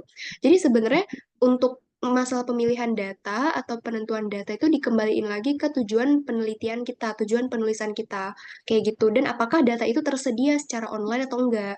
Nah, yang ketiga, emang itu nggak harus ya, nggak harus uji lapangan atau data pakai lapangan, bisa juga kok langsung aja di internet kalau ada. Yang penting yang harus dipastikan kalau pakai internet, kalau misalnya data online gitu ya, kita ngambil data sekunder, pastikan itu kredibel ya, kayak sumbernya itu jelas, misalnya dari instansi yang resmi, websitenya juga resmi, bukan website Blogspot lah atau WordPress misalnya, itu kan tidak bisa dipertanggungjawabkan. Tapi yang resmi, misalnya BPS, BMKG lah, atau misalnya data statistik Indonesia lah, atau apa yang memang itu kredibel ya. Jadi bisa dipertanggungjawabkan gitu. Jadi itu sih jawaban dari aku. Jadi boleh banget ya kalau nggak harus pakai nggak ke lapangan. Gitu. Oke. Kak Fahira sudah, apakah menjawab? Kak Fahira. Oke, terima kasih Kak Nana atas jawabannya. Sama-sama. Ya, Kak Najwa di sini ada di kolom chat ada yang bertanya ini Kak dari Kak Dianugra Heni. Nah, kalau KTI bentuknya analisis, apakah memiliki potensi menang tidak Kak? Dan apakah KTI juga harus ada produk jadi yang kita hasilkan? Oke, ya mungkin ini aku akan bahas sebenarnya secara apa ya, berdasarkan pengalaman aku ya, bukan sebagai POV aku sebagai juri, tapi kalau dari aku sebenarnya potensi untuk menang, tapi bagaimana kita menjelaskan argumentasi kita gitu. Ketika memiliki argumentasi yang tajam, yang itu tuh memang jelas argumentasinya itu berdasarkan data fakta yang jelas, yang memang bisa dibuktikan, karena nanti kalau ada sesi presentasi itu kan ada sesi tanya jawab kan, itu bakal ditanya-tanyain tuh sama dewan jurinya. Kayak kenapa kamu pilih analisis ini, kenapa kamu pilih objek ini, dan lain-lain itu bakal ditanya-tanyain. Nah, ketika kita bisa memastikan kalau ibaratnya ide kita itu memang layak dan kita punya argumentasi yang jelas, ya itu akan jadi poin plus dan bisa jadi peluang untuk menang. Jadi, dua-duanya tetap punya peluang untuk menang ya. Bagaimana kita menyampaikannya aja gitu. Apakah kita bisa meyakinkan mereka atau enggak gitu. Meyakinkan juri kalau ide ini tuh emang layak nggak nih dipertimbangkan sebagai juara, atau ibaratnya ide ini tuh beneran ini enggak gitu, atau kurang atau gimana gitu. Nah, tapi yang kedua adalah misalnya dua-duanya sama-sama bagus nih, yang analisis bagus, yang buat produk bagus. Nah, terkadang juri itu bakal lebih menilai yang dia tuh udah ada karyanya gitu. Misalnya yang satu tuh baru analisis, yang satu tuh udah sampai buat produk. Berarti kan effortnya lebih gede yang mana? Yang buat produk kan? Karena dia udah sampai ke implementasi. Which is itu akan jadi poin yang lebih gede gitu. Ketika yang satu cuman analisis doang, kayak nggak buat apa-apa, misalnya produk apapun, tapi ya udah menganalisis, menguji ya kan. Terus misalnya korelasi dan lain-lain atau sebagainya. Tapi yang satu misalnya dia melakukan tuh udah sampai di tahap implementasi gitu. Dia udah sampai menciptakan produknya atau prototipenya.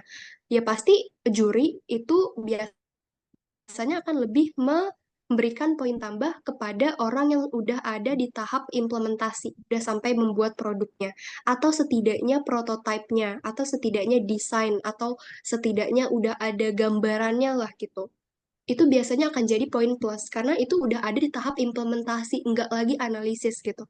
Karena kalau teman-teman melihat ibaratnya tuh hot ya, atau high ordinary thinking skill, itu kan dari yang paling rendah tuh adalah mengingat, menghafal, terus mulai menganalisis dan lain-lain. Dan tahap yang paling tinggi dari higher ordinary thinking skill itu adalah mengimplementasikan teori ke dalam suatu karya, atau mengimplementasikan suatu ide gitu ke dalam suatu produk atau alat gitu, ibaratnya yang emang bisa dimanfaatkan. Nah, itu adalah yang paling tinggi hierarkinya. Kita udah mencapai titik tertinggi itu, ya itu akan menjadi poin lebih gede kayak gitu. Itu sih itu jawaban dari aku. Semoga menjawab. Oke, terima kasih Kak. Saya lanjut kepada teman-teman yang sudah menggunakan fitur raise hand. Kepada Kak Aldila, silakan Kak untuk pertanyaannya. Sebelumnya terima kasih kepada Kak Yuli atas kesempatannya. Izin bertanya Kak Nana mengenai penulisan artikel ilmiah yang tadi dibahas, terutama di bagian pendahuluan, karena sebelumnya saya melihat artikel-artikel yang sudah dibaca ini pendahuluan lebih ke pengertian secara umum. Namun setelah diperiksa oleh dosen gitu kayak eh, pendahuluan seperti ini kurang efektif. Nah, untuk itu kalau dari pengalaman Kak Nana sendiri, gimana caranya terlebih dahulu untuk mulai nulis tentang pendahuluannya? Makasih.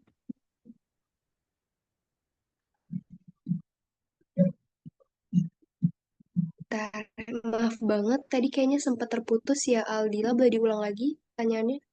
Kayaknya kurang jelas, sorry. Mungkin lebih ke cara Kanana sendiri buat mulai ke menulis pendahuluannya, karena emang rata-rata aku lihat di beberapa artikel itu pendahuluan banyaknya lebih ke pengertian secara umum. Kayak gitu, Kak. Terima kasih. Oke, oke. Ya, siap-siap. Makasih pertanyaannya ya. Jadi kalau memang latar belakang itu kan apa ya, ibaratnya tuh kayak kita tuh memperkenalkan apa sih yang mau kita bahas gitu ya. Kalau aku biasanya ada kalau misalnya kita ikut suatu kompetisi itu biasanya ada yang buku panduannya itu udah secara detail ngejelasin di bagian latar belakang tuh harus ada apa aja. Ada yang sampai sedetail itu. Tapi nggak semua karya tulis atau lomba KTI yang buku panduan itu sampai detail ngejelasin harus mencakup ABCD gitu misalnya. Jadi kalau misalnya tidak dijelaskan dalam buku panduan gitu ya, terus kita bingung nih, aduh, tulis latar belakang kayak gimana, mulai dari mana? Menurut aku yang paling pertama yang harus kita lakukan adalah kita baca dulu referensi sebanyak-banyaknya dulu deh. Let's say 10 atau ya 5 juga mungkin udah cukup. 5 sampai 10 karya tulis atau jurnal atau apapun yang itu tuh relate sama topik yang kita bahas. Nah, setelah kita dapat insight-nya, baru kita mulai jabarin gitu kan. Yang pertama menurut aku biasanya kalau aku bahas dari topik yang umum dulu. Walaupun ada sih ciri misalnya paragraf induktif dari spesifik ke khusus gitu ya. Dari spesifik ke general. Tapi kalau aku biasanya dari general dulu nih, deduktif. Jadi dari umum dulu, kayak fenomena yang umum ke yang khusus gitu. Nah, biasanya aku jelasin fenomena secara umum, misalnya aku bahas tentang global warming misalnya atau climate change. Nah, aku bakal bahas dulu fenomena misalnya di Indonesia nih secara umum apa sih yang terjadi, terus kenapa. Baru aku mulai mengerucut ke misalnya Pulau Jawa atau misalnya provinsi DIY atau provinsi Jawa Barat misalnya. Nah, terus di situ tuh aku jabarin pertama fenomena yang ada di situ tuh apa, bisa kita kaitkan juga sama teori yang ada bisa kita kaitkan sama fenomena di tempat lain bagaimana. Nah, itu bisa juga jadi referensi. Nah, intinya adalah kita mengungkapkan nggak cuma definisi, emang kita mengungkapkan suatu fenomena yang terjadi. Itu penting. Bagaimana kita memperkenalkan topik itu tuh ke dalam suatu fenomena yang terjadi. Sebenarnya fenomena itu gimana sih terjadinya? Apa sih penyebabnya misalnya kan? Itu apakah karena ulah manusia atau misalnya karena faktor apa aja itu bisa dijabarin juga faktor-faktornya di situ. Intinya pengenalan isu sih, pengenalan isu, terus juga kita pakai data data pendukung misalnya kayak report dari misalnya IPCC ya kan, Intergovernmental Plenary for Climate Change atau misalnya kita pakai report dari UN, PBB gitu, kita pakai laporan dari misalnya WHO lah, kita pakai laporan internasional di mana lah. Jadi kita coba juga masukin data-data pendukung dari instansi-instansi yang memang kredibel. Itu kita bisa masukin di latar belakang. Kayak gitu. Terus menurut aku juga ya penting sih kita menulis outline-nya dulu ya. Jadi biar kita tuh ibaratnya tuh nggak langsung nulis panjang lebar, tapi kita buat poin-poinnya dulu. Misalnya, oh kita mau bahas pertama tentang isu global warming di Indonesia, terus masuk ke Jawa Barat, terus faktor-faktornya apa, teorinya apa, data dari WHO gimana, kita tulis aja dulu outline-outline itu, nanti baru kita coba jabarin satu-satu kayak gitu. Nah, nanti setelah kita jabarin, nah kita coba review lagi, kita proofread lagi. Ini kayaknya kurang cocok nih, kita ganti, kita hapus, revisi. Nah, itu proses. Jadi bakal ada proses recheck lagi gitu ya, proofread lagi kayak gitu. Mungkin itu sih kurang lebih.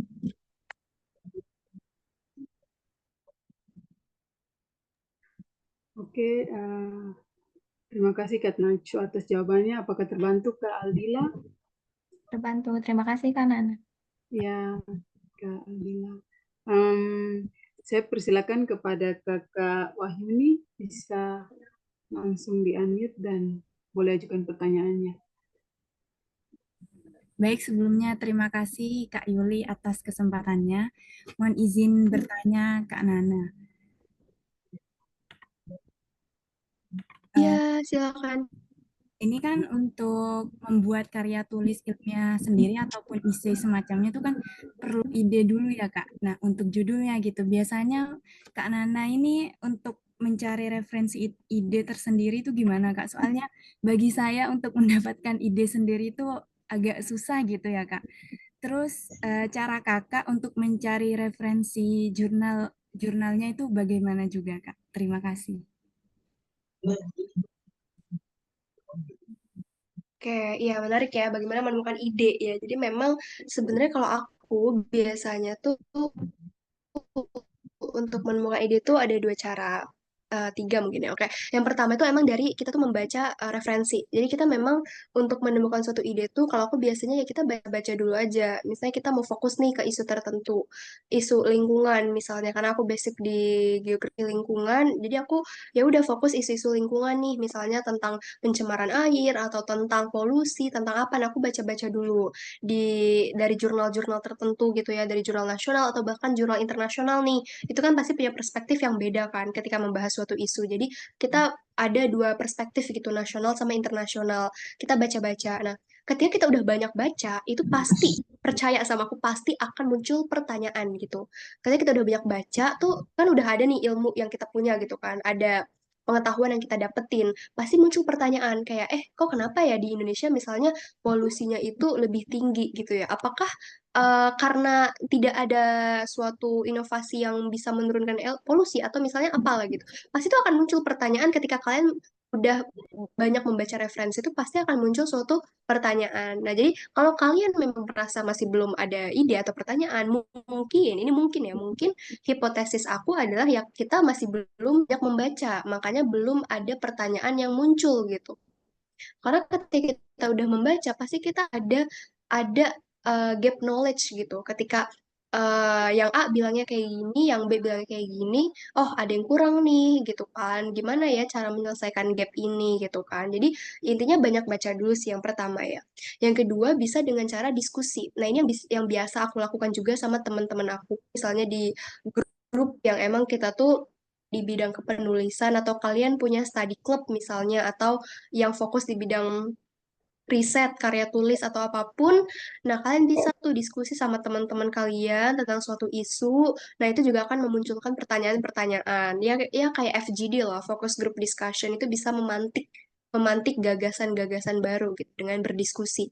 Jadi selain baca, diskusi, yang ketiga adalah memang yang menurut aku penting juga kita bisa apa namanya lihat referensi dari suatu kejadian atau fenomena misalnya oh udah ada nih fenomena kayak gini penyelesaiannya kayak gini oh berarti yang kurang itu misalnya dengan penyelesaian yang metodenya kayak gini tuh belum ada misalnya atau belum dikembangkan. Nah kan bisa coba tuh menganalisis dari yang belum ada itu karena intinya kalau kita nulis tuh harus ada novelty ya atau kebaruan lah. Jadi jangan sampai kita nulis sesuatu tuh yang ya udah ada dan udah diteliti. Maksudnya udah bener-bener gak ada something yang baru tuh kayak ngapain kan kita kayak buang-buang waktu gitu nulis sesuatu yang itu udah dibahas gitu nggak ada kebaruannya. Usahain kita bener-bener bahas sesuatu yang itu tuh ada kebaruannya, even itu dari tempatnya, lokasinya, misalnya lokasi kajian, atau dari subjek penelitiannya, atau dari sampelnya, populasinya, objeknya, cara misalnya metode penelitiannya, jadi harus ada yang beda gitu. Atau sampai ide atau gagasannya yang beda, misalnya yang lain tuh buat alat pakai misalnya pakai alat ini gitu, tapi iya benar, harus otentik. Ya, maksudnya lebih ke bagaimana kita menemukan keunikan gitu dari karya kita, sekecil apapun itu, tapi harus ada yang beda gitu. Jangan sampai sama semuanya gitu. Ya nggak ada yang baru kan percuma apa kita nulis ulang gitu kan. Jadi itu sih. Nah pertanyaan kamu yang kedua terkait kalau nyari jurnal di mana, menurut aku sekarang banyak banget kita bisa cari yang pertama di ini sih connect, aduh aku lupa namanya. Pokoknya itu salah satu AI juga yang itu nggak tahu AI atau bukan ya. Pokoknya salah satu website namanya Connecticut Paper atau apa gitu. Ya pokoknya kalian bisa carilah itu salah satu tools yang logonya tuh C, ada ijo-ijonya. Mungkin kalau kalian tahu bisa klik di kolom komen, aku lupa nama lengkapnya apa. Pokoknya something connect apa gitu. Itu tuh menghubungkan paper-paper yang ada di berbagai belahan dunia gitu. Tapi emang mostly dia bahasa Inggris sih. Nah, tapi kalian juga bisa cari di misalnya website-website kayak Scopus atau DOAJ, apalagi ya, Science Direct juga bisa, Google Scholar. Saya cukup banyak sih kalian bisa mencari di situ di website tertentu. Bahkan, ya benar, Connected Papers ya. Thank you, Yuli. Ya, jadi Connected Papers itu biasanya aku cari di situ, guys. Jadi kalian bisa coba cari juga. Kalian bisa manfaatin juga apa ya, kecanggihan teknologi yang kita alami sekarang ya. Jadi ya kita manfaatin lah. Jadi itu sih bisa dari berbagai cara. Bahkan kalau kampus kalian berlangganan misalnya sama jurnal tertentu gitu ya, website tertentu itu bisa dipakai. Misalnya kalau aku di UGM tuh langganan di Scopus, DOAJ, nah itu langganan, nah itu manfaatin, terus Science Direct, nah itu juga kayak gitu, jadi dimanfaatin kalau kampus kalian berlangganan itu ya, karena biasanya kalau kita bayar sendiri kan kayak mahal banget kan, gitu. Semoga menjawab. Terima kasih Kak Wayuni. Apakah terjawab? Pertanyaannya Kak Wahyuni ini hampir sama dengan pertanyaan yang di kolom chat yang ditanyakan oleh Kak Naura. Ada 2 orang lagi yang sudah menggunakan fitur raise hand, ada Kak Abizar dan Kak Syira. Saya persilakan Kak Abizar untuk bertanya, lalu Kak Syira, karena mengingat waktu kita sudah mau selesai, jadi dua penanya bertanya lalu dijawab oleh narasumber. Kepada Kak Abizar, disilakan Kak. Baik, sebelumnya terima kasih Kak Yuli atas kesempatannya. Mohon maaf juga belum bisa on cam karena ada kendala. Halo Kak Nana, sebelumnya saya merupakan mahasiswa baru Kak, jadi saya ingin bertanya terkait langkah awal untuk mempersiapkan lomba KTI ini Kak, terutama di manajemen waktu. Jadi pertanyaannya adalah dalam mempersiapkan lomba karya tulis ilmiah, pastikan membutuhkan waktu dan tenaga dalam mempersiapkannya Kak. Sedangkan saya pribadi juga harus mengatur waktu untuk kuliah. Nah, Kak Nana sendiri kan saya lihat di COC ini mempunyai GPA 3,9 Kak. Nah, metode apa sih Kak, manajemen waktu yang seperti apa yang Kakak terapin sehingga Kakak bisa mengatur keduanya selama ini Kak? Terima kasih Kak. Iya, terima kasih Abizar. Oh, berarti kamu salah satu pengikut COC juga ya? Iya, Iya Kak. jujur. Nggak expect ya. Iya, jadi sebenarnya kalau aku untuk GPA itu dan lain-lain itu kan mungkin memang suatu yang kuantitatif ya. Suatu yang ibaratnya bisa nyatakan dalam angka lah ya gitu. Mungkin pertama aku bahas terkait time management dulu deh. Untuk aku sendiri, time management memang em, Oke, untuk aku sendiri, untuk terkait time management, memang aku selalu berusaha memanfaatkan tools yang ada, yang tadi aku bilang ya. Kita tuh udah sangat dimanjakan dengan era digitalisasi. Segalanya tuh bisa pakai internet, pakai HP, pakai laptop gitu kan. Nah, aku biasanya tuh pakai Notion, Google Calendar, pakai Trello. Aku sekarang sih aktifnya di Notion sama Google Calendar aja sih untuk assign semua tugas-tugas aku gitu kan. Karena em, aku ngerasa itu tuh ngebantu banget untuk ngasih reminder ke aku kalau ada deadline atau ada schedule untuk buat suatu project atau suatu hal gitu. Untuk untuk nge-tracking juga ini tuh udah atau belum. Jadi intinya manfaatkanlah tools-tools yang ada ya. Apalagi kalau masih maba itu pasti kan juga kalian banyak lah pengen ikut organisasi A, organisasi B, tugas juga banyak. Jadi masa-masa eksplorasi kayak gini kalian juga harus tahu prioritas. Nah, kalau kita ngomongin time management ini kembali lagi ke skala prioritas ya. Kalian harus bisa membagi mana yang memang menjadi prioritas kalian, mana yang kalian tuh juga harus ibaratnya tuh kurangi karena itu tidak sejalan dengan misalnya visi misi kalian. Oke, mungkin singkatnya gini, kalau aku biasanya semua kegiatan aku ke dalam 4 kuadran. Mungkin teman-teman pernah dengar yang namanya Eisenhower Matrix. Nah, Eisenhower Matrix ini adalah suatu cara bagaimana kita membagi kegiatan kita ke dalam 4 kuadran.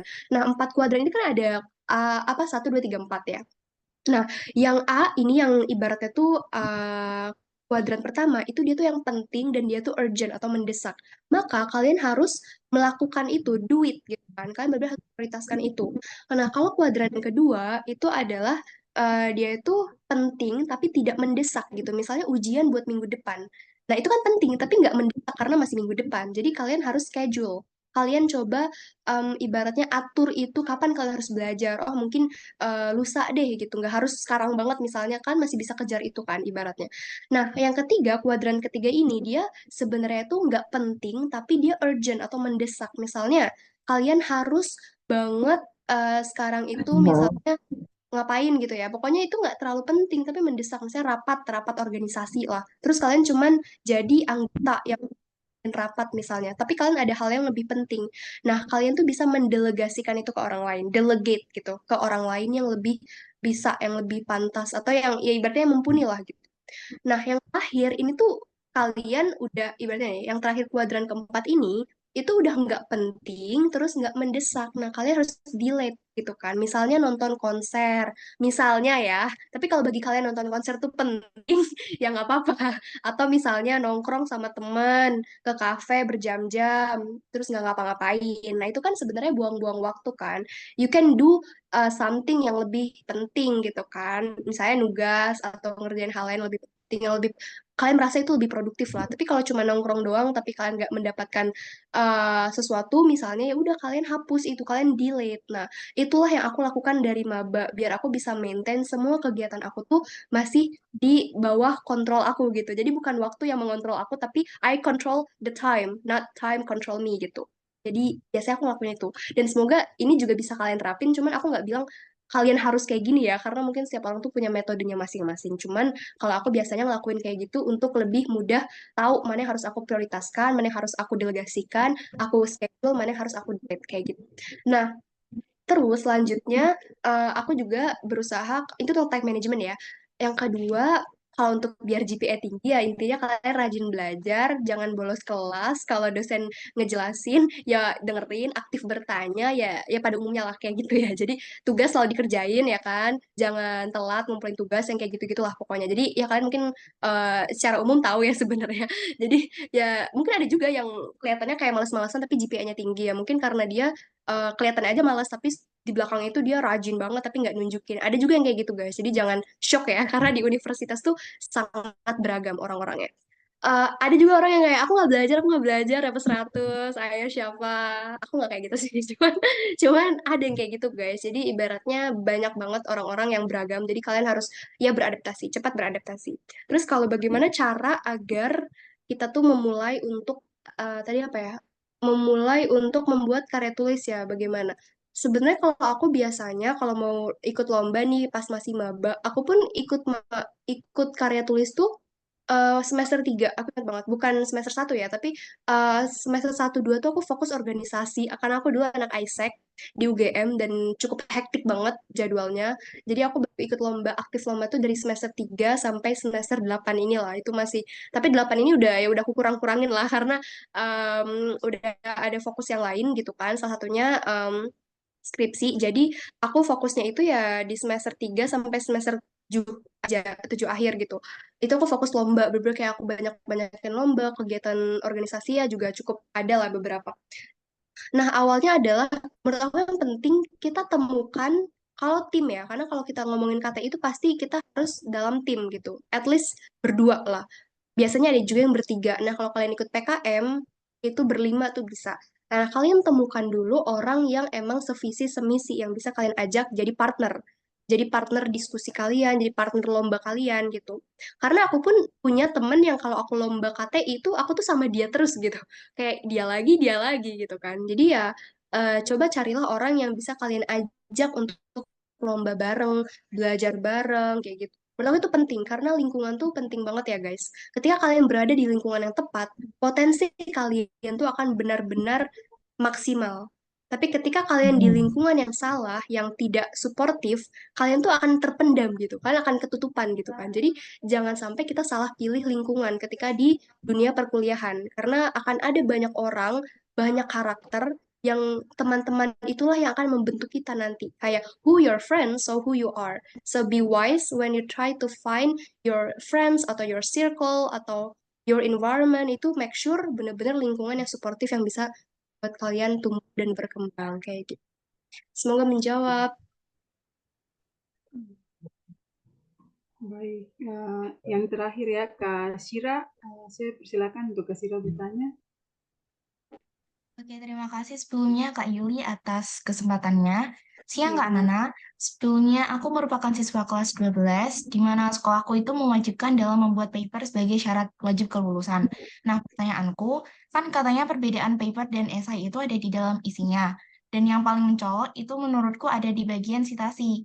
Mengapa jika di paper itu tuh tidak boleh menggunakan atau mengutip kalimat dari suatu website walaupun websitenya itu tuh terpercaya? Seperti itu. Terima kasih. Oke, ya sebenarnya kalau kita ngomongin esai sama paper, paper itu cenderung biasanya aku kategorin itu sebagai KTI gitu ya. Memang kalau esai itu dia lebih sederhana strukturnya. Jadi cuman ada pendahuluan, terus ada isi, langsung penutup gitu. Dia tuh metode penelitiannya tuh nggak ada kalau di esai biasanya. Jadi kayak ya udah melebur aja gitu. Bisa ada, bisa juga diselipin, tapi dia nggak ada per bab-babnya kayak KTI. Jadi bener-bener lebih sederhana lah kalau esai. Kayak ibaratnya esai itu kayak em, apa karya tulis yang lebih sederhananya. Tapi kalau KTI itu memang lebih kompleks karena dia ada per bab-babnya gitu kan dia ada. Dan kalau ngomongin sitasi, ini yang Zidan bisa di unmute dulu nggak? Oke, ya. Jadi kalau misalnya ini agak noisy nggak ya? Oke, jadi kalau misalnya sitasi, ya makasih.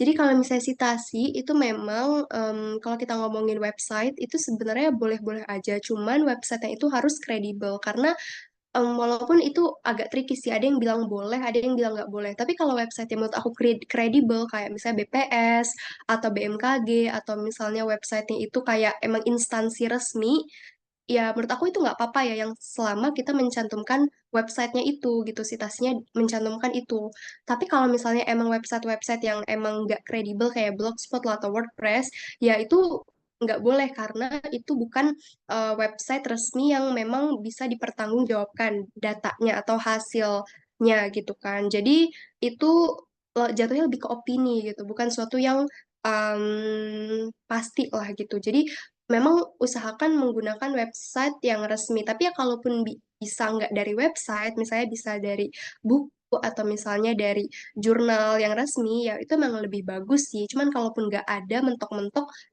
ke website, itu nggak apa-apa, asalkan websitenya memang website yang resmi. Karena BPS pun kan ada websitenya kan, www.bps.go.id misalnya. Itu kan masih resmi kan tergolongnya, karena nggak bisa jadi memang mereka tuh mencantumkan datanya di website itu, nggak di bukunya kayak gitu. Jadi selama itu tuh resmi dan memang itu instansi pemerintah atau instansi yang resmi, yang kredibel, yang nggak apa ya, bukan website pribadi misalnya, itu boleh dipakai menurut aku. Gitu. Selagi memang itu bisa dipertanggungjawabkan aja sih dan itu menurut aku. Nah, semua menjawab ya.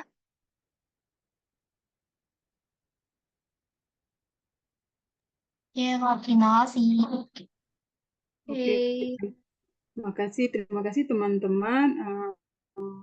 Sesi tanya jawab kita sudah selesai. Namun ini kayaknya ada satu pertanyaan dari Kak Sance Aigai. Ini cuma mau tanya rekomendasi tempat mencari mentor untuk karya tulis. Adakah Kakak Najwa? Oke, ini kayaknya tadi sempat aku mention ya di awal. Aku sebenarnya nggak apa namanya. Aku pernah jadi salah satu mentornya, salah satu mentinya gitu ya di platform ini. Namanya Science Hunter Indonesia. Mungkin teman-teman ada yang pernah dengar nggak? Itu memang fokusnya dia itu di bidang kepenulisan, guys. Science Hunter Indonesia. Ntar kalian cari aja ya di Google atau misalnya di IG itu kayaknya SHI deh. Science Center Indonesia. Coba kalian nanti searching aja, aku lupa nama IG-nya apa. Pokoknya namanya Science Hunter Indonesia. Itu memang mereka tuh fokusnya itu di bidang karya tulis ilmiah, di bidang kepenulisan, esai, KTI yang kayak gitu-gitu. Jadi mereka pun bahkan ada program, seingatku apa ya, program 10 hari jago nulis esai kalau nggak salah. Dan aku pernah ikut kelasnya. Jadi makanya aku pernah dapat mentor juga dari situ ada satu mentorku juga yang dia juga lulusan dari UNS dan sering menjuarai esai lah. Dan aku juga banyak diskusi dan banyak nanya feedback ke kakaknya. Jadi mungkin bisa dicoba ya salah satunya. Kalau selebihnya aku kayak nge-approach aja sih secara individu gitu. Misalnya orang tertentu nih. Ya, betul. Thank you, Yuli. Ya, mungkin bisa di-search ya, guys. Ada Instagramnya juga, mungkin nanti bisa dilihat di IG-nya juga atau di websitenya gitu ya. Aku nggak promosi, cuman ini salah satu yang aku bisa rekomendasikan ya guys. Jadi semoga bisa bermanfaat dan pokoknya nanti kepoin aja lah.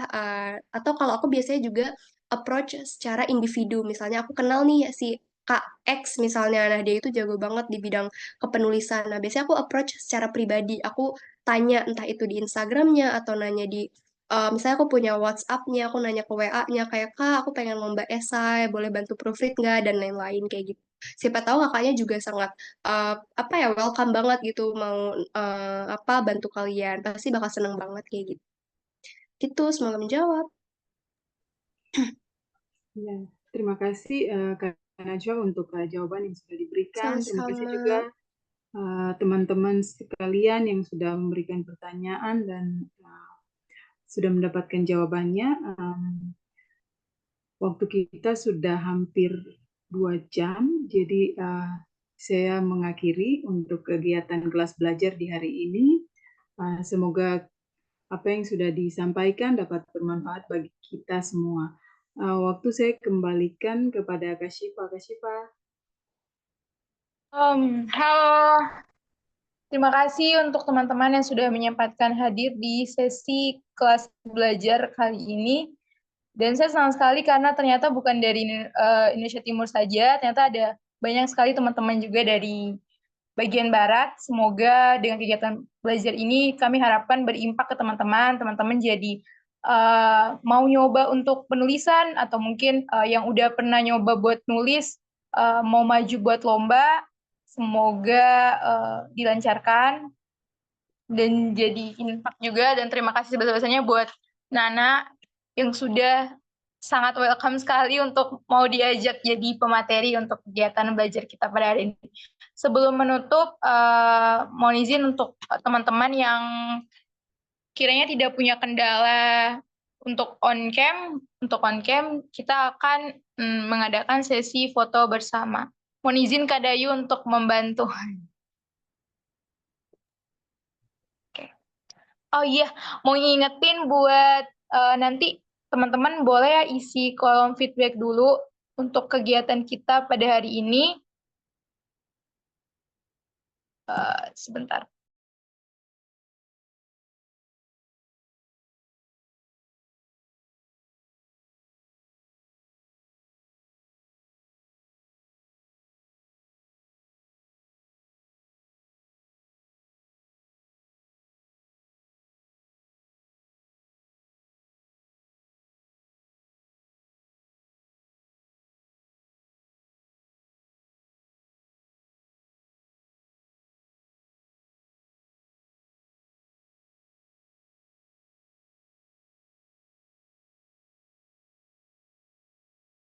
Mohon diisi ya nanti teman-teman ya linknya. Nanti akan kami kasih linknya juga di grup. Feedback dan saran dari kalian tuh sangat-sangat kami butuhkan. Oke. Kak Dayu, apa udah bisa nih kita mulai sesi foto? Boleh. Silakan Oke. yang halaman pertama boleh on cam semua. Oke. Boleh senyum ya. 1, 2, 3. Oh, mohon jangan chat dulu ya. 1, 2, 3. Oke, ini halaman pertama. Saya geser ke halaman kedua ya. Oke, ini halaman kedua. Senyum semua. Halaman kedua. Oke, 1, 2, 3. Oke, selanjutnya halaman ketiga. Oke ya, halaman ketiga boleh dibuka. 1, 2, 3. Oke, terima kasih banyak. Saya kembalikan. Terima kasih banyak teman-teman. Jangan lupa isi kolom form feedback-nya ya. Berhubung udah tepat waktunya, teman-teman boleh leave